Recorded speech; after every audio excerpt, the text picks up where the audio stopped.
Hello friends, நம்ம இன்றைக்கி என்ன ரெசிபி பார்க்க போனால் சில்ட்ரன்ஸோட ஃபேவரட் அக்கா நூடுல்ஸ். அதுக்கு நான் ஒரு பேனில் 4 டம்ளர் தண்ணி விட்டுருக்கேன், 1 ஸ்பூன் எண்ணெய் போட்டிருக்கேன், 1 ஸ்பூன் உப்பு போட்டிருக்கேன். அதுக்கப்புறம் அக்கா நூடுல்ஸ் பேக்கெட் 2 போட்டிருக்கேன் நான். இது வந்து தாராளமாக 3 பேர் சாப்பிட்லாம். வெஜிடபிள்ஸ்லாம் ஆட் பண்ணும்போது தாராளமாக நிறைய வரும். இது வந்து ஒரு 5 நிமிஷம் நல்லா கொதிக்கிற தண்ணியில் பாயில் பண்ணி எடுத்துக்க போகிறோம். இது வந்து ஒரு ஜல்லடையில் வடிகட்டி எடுத்துக்கோங்க. இந்த நூடுல்ஸ் மேலே பச்சை தண்ணி ஊற்றிக்கோங்க, அப்போ தான் அந்த ஸ்டார்ச் எல்லாம் இறங்கும். இப்போ தனியாக ஒரு பேனில் 1 ஸ்பூன் எண்ணெய் விட்டுக்கோங்க. நீட்டு வாக்கில் அரைஞ்ச வெங்காயம் நல்லா சாட்டே பண்ணிக்கோங்க. இந்த வெங்காயம் வதங்குற அளவுக்கு நல்லா சாட்டே பண்ணிக்கிட்டு 1 ஸ்பூன் ஜிஞ்சர் கார்லிக் பேஸ்ட் நம்ம ஆட் பண்ணிக்கலாம். அதுக்கப்புறம் நம்மளுக்கு என்ன தேவையோ வெஜிடபிள்ஸ் அதை ஆட் பண்ணிக்கலாம். நான் இன்றைக்கி ஆட் பண்ணது கேபேஜ், கேரட், கேப்சிகம். உங்கள்கிட்ட அமெரிக்கன் ஸ்வீட் கார்ன் இருந்தால் அது கூட ஆட் பண்ணிக்கலாம், ரொம்ப டேஸ்ட்டாக இருக்கும். வெஜிடபிள்ஸ் ஓவர் குக் ஆகக்கூடாது, மீடியமாக குக் ஆனால் போதும். இப்போ இது நல்லா ஃபைனாக சாட்டே பண்ணிக்கோங்க.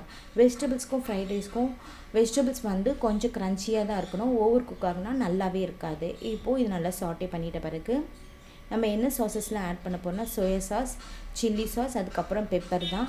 உங்களுக்கு தேவைப்பட்டால் டொமேட்டோ கெச்சப் கூட நீங்கள் ஆட் பண்ணிக்கலாம். ஆனால் நான் இன்றைக்கி வந்து டொமேட்டோ கெச்சப் ஆட் பண்ண போகிறதில்ல. அதுக்கு பதில் 1 ஸ்பூன் சுகர் தான் ஆட் பண்ண போகிறேன். இப்போ நான் பாயில் பண்ண நூடுல்ஸ் வந்து ஆட் பண்ணிக்கிட்டேன்.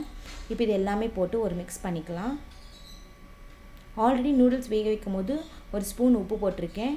உங்களுக்கு தேவைப்பட்டால் நீங்கள் போட்டுக்கோங்க. வெஜிடபிள்ஸ்க்கு நம்ம சால்ட் போடல, நம்ம சாஸஸ்லாம் ஆட் பண்ணுவோம். ஸோ சாஸஸ்லேயும் உங்களுக்கு சால்ட் இருக்கும், அதனால் பார்த்து போட்டுக்கோங்க. இப்போது 1 spoon soya sauce, dark soya sauce நான் ஆட் பண்ணுறேன்.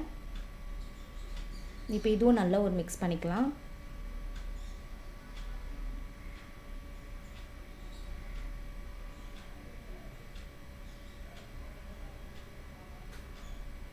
நல்லா சாட்டே பண்ணிக்கோங்க, அப்போ தான் எல்லா நூடுல்ஸ்லையும் நல்லா ஸ்ப்ரெட் ஆகும். ஒவ்வொரு சாஸ் ஆட் பண்ணும்போது இந்த மாதிரி மிக்ஸ் பண்ணி கொடுத்துட்டா நல்லாயிருக்கும். அதுக்கப்புறம் 1 spoon red chilli sauce add பண்ணிக்கிறேன். உங்களுக்கு தேவைப்பட்டால் இந்த டைம்லேயே நீங்கள் கெச்சப்பும் ஆட் பண்ணிக்கலாம். இதுவும் நல்லா மிக்ஸ் பண்ணிக்கலாம். மிக்ஸ் பண்ணிவிட்டு ஒரு 2 நிமிஷம் அப்படியே விடலாம். நல்ல நூடுல்ஸ். இப்போது இதில் சால்ட் இருக்கான்னு பார்த்துக்கோங்க. சால்ட் வந்து குறைவா இருந்துச்சுன்னா ஒரு 1/4 ஸ்பூன் சால்ட் வந்து நம்ம ஆட் பண்ணிக்கலாம். இப்போ ஃபைனலாக 1/4 ஸ்பூன் பெப்பர் போட்டு இறக்கிட்டா அக்கா நூடுல்ஸ் ரெடி. இந்த மாதிரி பசங்களுக்கு செஞ்சு கொடுங்க, கண்டிப்பாக ரொம்ப நல்லாயிருக்கும். ஹோட்டல் ஸ்டைலுன்னு கேட்பாங்க. ஃபைனலாக தேவைப்பட்டால் சுகர் ஆட், நான் கெச்சப் போடாதனால 1 ஸ்பூன் நான் சுகர் ஆட் பண்ணிக்கிறேன். நீங்கள் கெச்சப் போட்டால் இதை நீங்கள் ஸ்கிப் பண்ணிடலாம். இப்போ இது லஞ்ச் பாக்ஸ்க்கு ஏற்றது. இது பசங்களுக்கு ஈவினிங் ஸ்நாக்ஸாகவும் கொடுக்கலாம், லஞ்ச் பாக்ஸ்க்கும் கொடுக்கலாம்.